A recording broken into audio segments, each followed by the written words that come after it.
सास नहीं माँ। हर समय सास और बहू का रिश्ता खराब नहीं होता। किसी किसी समय ऐसा भी होता है कि एक अच्छी सास बेटे से ज्यादा अपनी बहू का ख्याल रखती हो। माँ, मैं घर छोड़कर जा रही हूँ, मैं इस घर में किसी भी हाल में नहीं रह सकती। ये फैसला राधा की बहू लीना का था। कारण उसका और उसके पति के बीच बिल्कुल ना बनना। अरे क्या हो गया बेटा? और ये गाल तेरे कैसे लाल है? फिर से उसने तुझे मारा क्या? वो अब नई बात नहीं है माँ, लेकिन आज तो उन्होंने साफ साफ बोल दिया कि वो मेरे साथ नहीं रहना चाहते। अच्छा, क्यों भाई? क्यों नहीं रहना चाहता? जरा बुला तो उसे। तभी वहाँ प्रशांत आता है। हाँ, क्या है माँ? क्या बात हो रही है? क्या बोल रही हो? मैंने कहा ना एक बार कि मैं इसके साथ नहीं रह सकता, बस।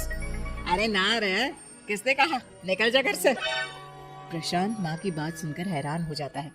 हैं? कैसी बात कर रही है माँ? मैं कहाँ जाऊंगा? वैसे भी हम यहीं रहेंगे। जाएगी तो ये। लीना रोते हुए अपने कपड़े पैक करने चली जाती है और घर से निकल ही रही होती है कि रुक, तू कहाँ चली कपड़े लेकर? कैसी बात कर रही है माँ जी? वो साफ साफ तो बोल रहे हैं कि मेरे साथ नहीं रहना चाहते, तो क्या करूँ मैं? हाँ, तो उसे ना रहना है तो ना रहे, जाए यहाँ से। तू भूल गई बहू, घर मेरे नाम का है, तेरे पति के नाम का नहीं। तो निकलेगा ये, तू नहीं। कैसी बात कर रही है माँ? मैं बेटा हूँ तेरा, ये जाएगी घर से बाहर? ना ना बेटा, तूने मेरे लिए किया ही क्या है? अरे सारा दिन ये बहू है जो मेरा ख्याल रखती है। ये कमाती है और सारा खाना भी बनाती है, एक एक पैसा घर पर देती है। अरे मेरी कौन सी दवा है कौन सी नहीं, ये भी इसी को पता है। तुझे पता है क्या? तेरी दवा? तुझे क्या हो गया माँ? सही तो है तू? नहीं, माँ को बीपी और शुगर की प्रॉब्लम है। मैं आपको व्हाट्सएप कर देती हूँ, जो जो दवाई माँ लेती है बता देती हूँ। हाँ ठीक है, माँ की दवा रखने वाली। जा निकल घर से। सास को बेटे पर गुस्सा आ रहा था। अरे क्यों बोल रहा है बार बार चली जा चली जा? मैं इसे कहीं नहीं जाने दूंगी। यही तो मेरे लिए बुढ़ापे का सहारा है। बेटे को माँ पर गुस्सा आता है। वो घर छोड़कर जाने लगता है कि उसकी बीवी उसे रोक लेती है। देखिए, मेरे कारण आप अपना घर ना छोड़े, मैं दूसरे कमरे में शिफ्ट हो जाती हूँ। सोचिएगा कि मैं इस घर में हूँ ही नहीं। वैसे भी माँ का ख्याल रखने के लिए आपको किसी ना किसी को तो रखना पड़ेगा ना। लड़का मान जाता है और बीवी के साथ रहने को हामी भर देता है। क्या, जब वो सुबह सोकर उठता, उसकी बीवी उसके लिए चाय बनाकर रख देती, ऑफिस के लिए टिफिन और कपड़े साफ कर कर अलमारी में रखना। अरे क्यों काम करती है उसके? वो तो तुझसे बात भी नहीं करता। ना करे माँ जी, मैं ये मानती हूँ कि जो मेरा कर्तव्य है वो मुझे पूरा करना है, फिर चाहे जो हो जाए।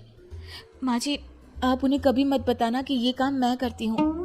बहू अपने कर्तव्य अच्छे से पूरे करती और सास पति का ख्याल भी रखती। वो घर का काम और साथ ही दफ्तर का काम भी पूरा करती। लेकिन फिर एक दिन, तू पति के सामने आती क्यों नहीं? उसे तो तेरी परवाह है नहीं। उसका सारा काम पूरा हो जाता है और आराम से खाता पीता रहता है। फिर तू क्यों परेशान होती रहती है? बहू कुछ नहीं कहती, वहां से चली जाती है। माँ, तू ना ये रोज मेरे लिए चाय और खाना मत बनाया कर। कैसे भी तू थक जाती होगी। अब मैं दूसरी शादी कर रहा हूँ, अब तुझे ज्यादा परेशान होने की जरूरत नहीं है। माँ को बेटी की बात बिल्कुल अच्छी नहीं लगती। वो उसे शादी के लिए मना कर देती है। अरे तेरी बीवी जिंदा है, ना ही तेरा तलाक हुआ है। वो तेरे साथ रहती है, फिर तुझे क्या जरूरत है दूसरी शादी करने की? माँ, वो मुझे पसंद नहीं है, मैं उसके साथ नहीं रह सकता। उसे ना मेरी फिक्र है ना आपकी। मुझे उसके साथ नहीं रहना। बहू के कहने के कारण माँ बेटे से कुछ नहीं कह पाती। वो शांति रहती है, लेकिन फिर भी वो बेटे और बहू के बीच के झगड़े को समझने की कोशिश करती है। अच्छा बेटा, ठीक है, ना रहे उसके साथ, लेकिन ये तो बता कि बहू में कमी क्या है जो तू उसे छोड़ रहा है? देख माँ, इतने दिन से वो मेरे साथ नहीं है, लेकिन मुझे उसकी कोई कमी फील नहीं हो रही। दूसरी बात, मुझे उसकी शक्ल देखना भी पसंद नहीं है। देखा है कैसे रहती है वो? अब सास को माजरा समझ में आ जाता है कि जरूर बेटे को दूसरी लड़कियां पसंद आ रही होंगी, तभी वो ऐसा कर रहा है। बेटे के जाने के बाद वो बहू को बुलाती है। बहू जो काम करके अभी किचन से निकली होती है, उसके सारे बाल बिखरे होते हैं, पास से मसाले की बू आ रही होती है और उसकी शक्ल से चमक भी चली गई होती है, कपड़े भी अस्त व्यस्त। बेटा, तू खुद का ख्याल क्यों नहीं रखती है? माँ जी, वक्त ही नहीं मिलता, फिर आजकल तो ऑफिस घर से ही चल रहा है, तो क्या ख्याल रखना। ऐसा नहीं है बेटा, ऑफिस घर से चल रहा है तो खुद का ख्याल ना रखा जाए। अरे देख, दूसरी लड़कियों को कितनी स्मार्ट होकर रहती है। पर माँ जी अब क्या जरूरत है, घर चल रहा है ना ठीक से, और क्या चाहिए। वैसे तो देखा जाए तो कोई जरूरत नहीं, लेकिन खुद के लिए जरूरत है। अरे खुद को 1 घंटा देना जरूरी है, क्योंकि निरोगी शरीर के लिए खुद का ध्यान रखना कोई फैशन नहीं है, जरूरत है। बहू को समझ में नहीं आता कि सास क्यों उसे ये सब समझा रही है, लेकिन बहू के काम के बीच में उसे उसके लिए कैसे समय निकलवाना है ये समझाने के लिए सास उसे अपने साथ ले जाती है। बहू, आज से हम दोनों योगा करेंगे, जिम जाएंगे, और हाँ, हेल्दी डाइट भी फॉलो करेंगे, साथ ही पार्लर भी चलेंगे।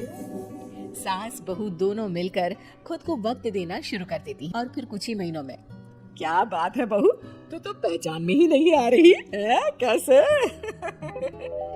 सब आपकी मेहरबानी है माँ जी, सच्ची मैंने खुद को बहुत इग्नोर कर दिया था, लेकिन अब लग रहा है कि मैं गलत थी माँ जी।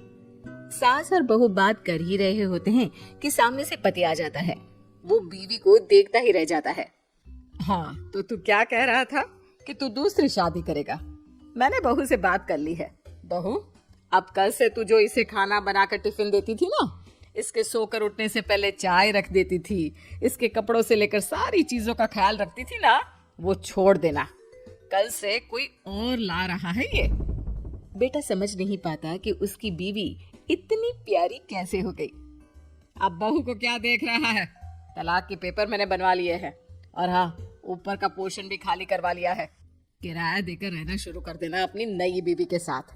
मैं तो अपनी बहू को नहीं छोड़ सकती। माँ, मैं भी नहीं छोड़ सकता अपना परिवार, मेरी बीवी और इस घर को। मुझे माफ कर दो आप लोग।